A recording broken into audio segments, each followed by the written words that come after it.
What's the meaning of bloodstained?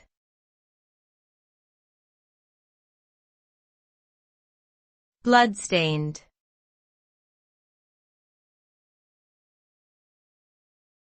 Bloodstained.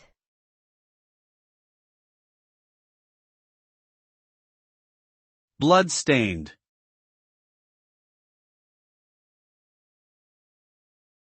Bloodstained.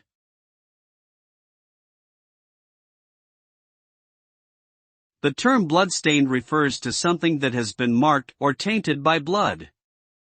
It can be used to describe an object, surface, or material that has been stained with blood, often implying violence or injury. The word may also connote a sense of horror, fear, or unease, as blood is often associated with danger and harm. The concept of bloodstains also plays a role in forensic science, where experts use blood patterns to reconstruct crime scenes and identify perpetrators.